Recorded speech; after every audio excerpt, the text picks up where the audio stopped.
Hi, I'm Tony Cody with Drive and Dissect.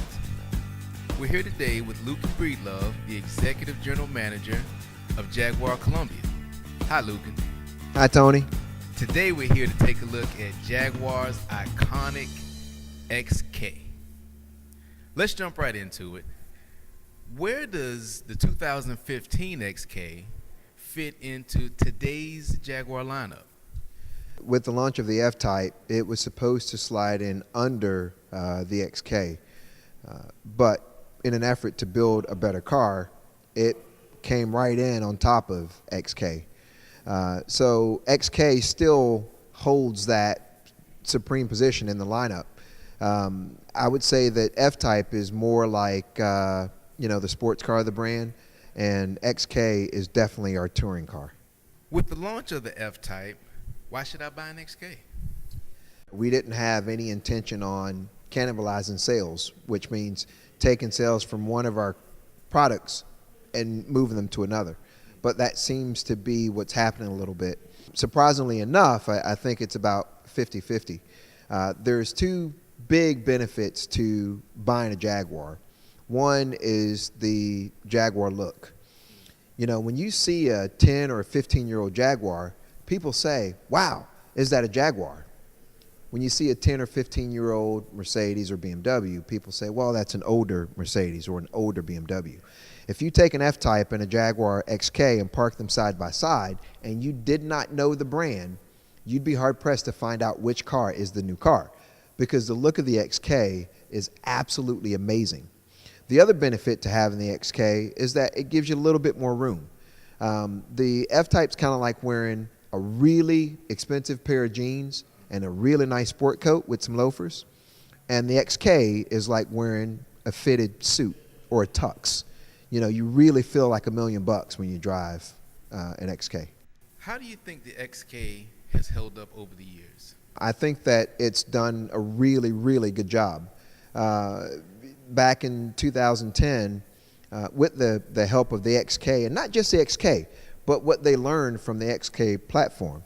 A lot of the stuff that you see today, the XF, the F-Type, the XJ, a lot of that was introduced in 2007 for the XK. You know, the platform, the engine, the transmission, a lot of the technology, that stuff was introduced on the XK itself.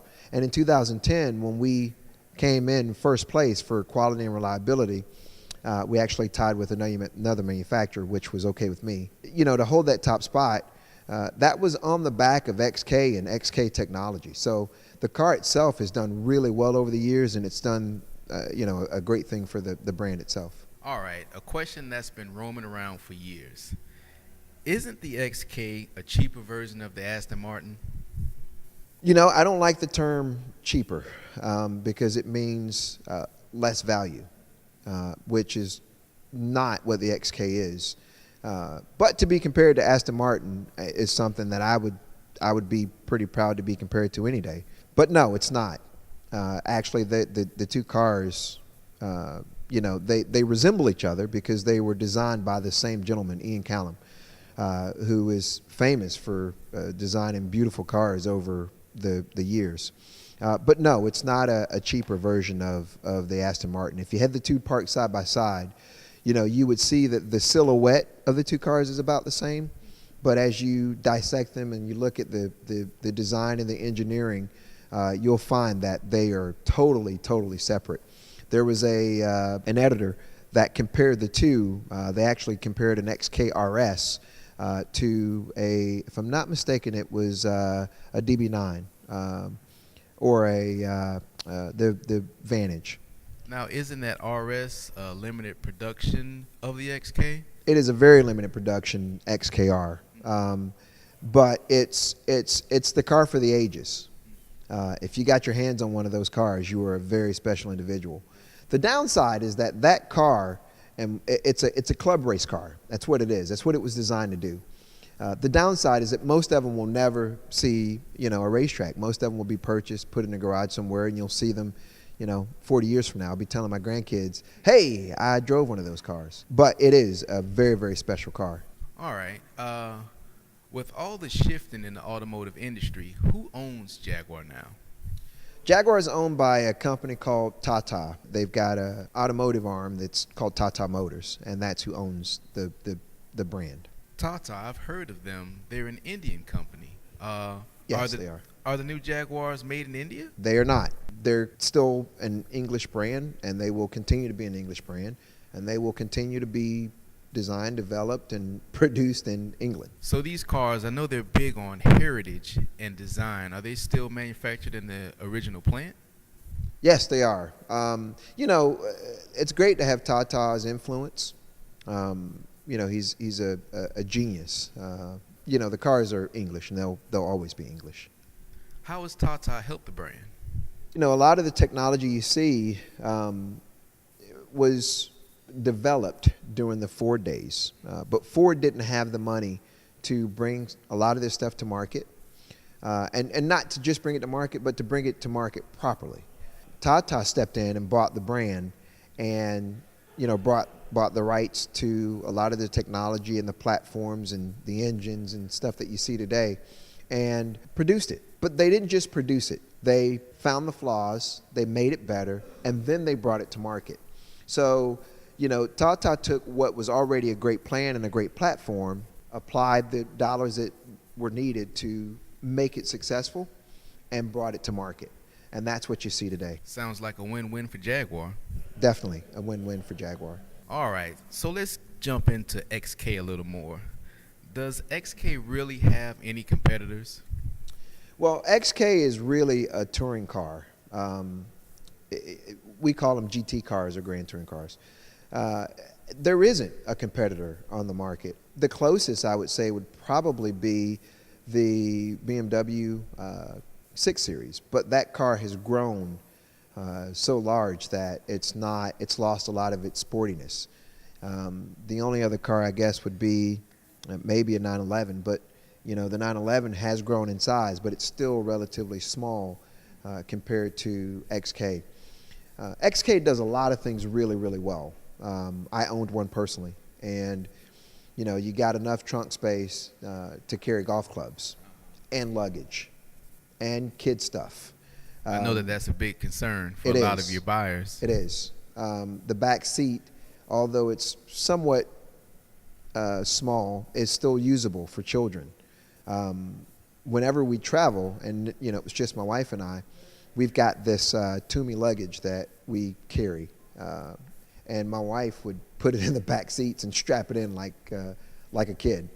And it's just a very, very usable car. It's pretty amazing, actually. Okay, well, why not a cheaper alternative like the Corvette C7 offers you?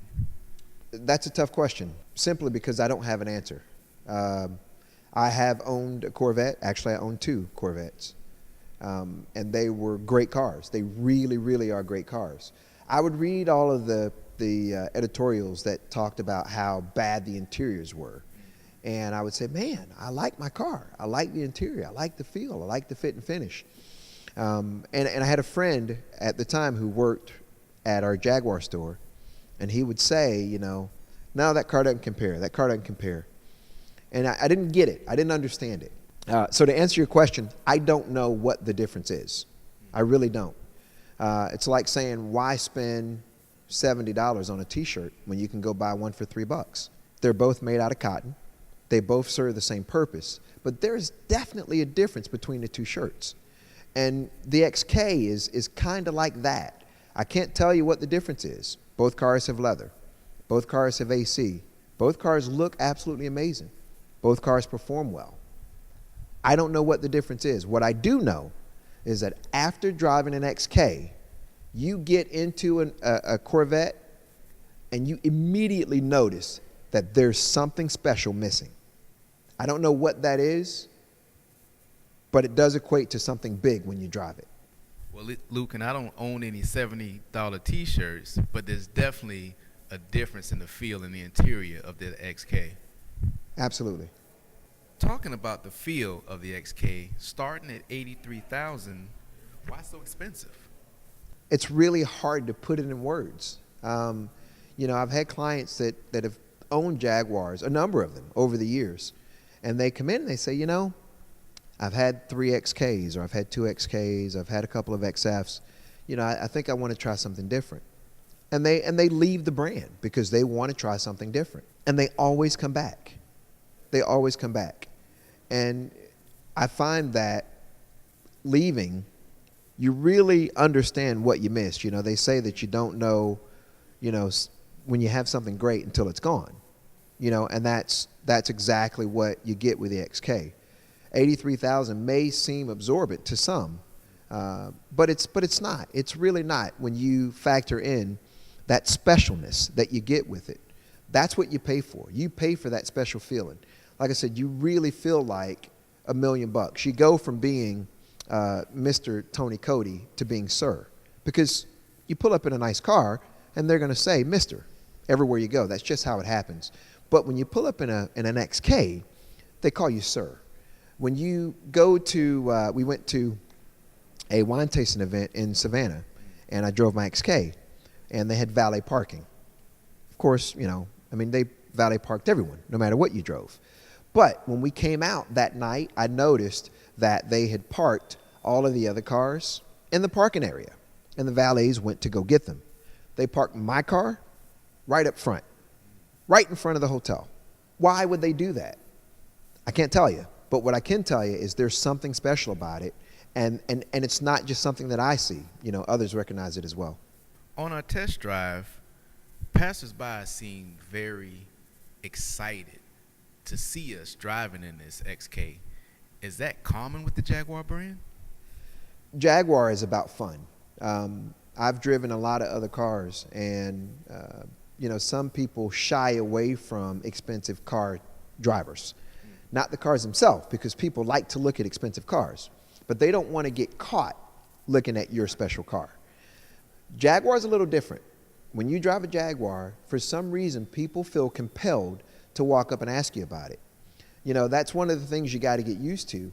If I decide that, you know, if I'm running late for work and I'm going to stop and pump gas, I need to assume that I'm going to stop for 10 minutes and talk to someone, because someone's going to walk up and they're going to ask me about the car.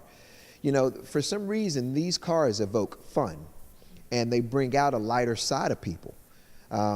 You know, I've not really experienced that in any other brand that I've owned and driven.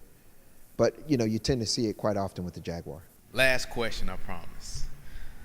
Is the XK going to live on, or does the F-Type spell the end for XK? Once again, I don't think that F-Type has anything to do with XK living on.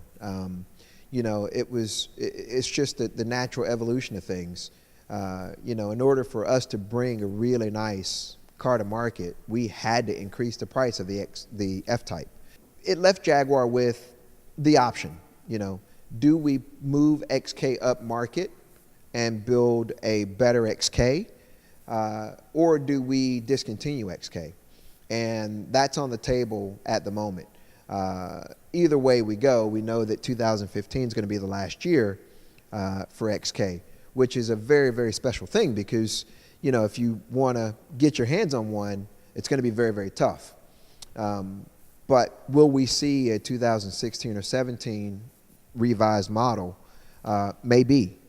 Not real sure, but I'm sure time will tell. Thanks for the insight, Luke. Thank you, Tony.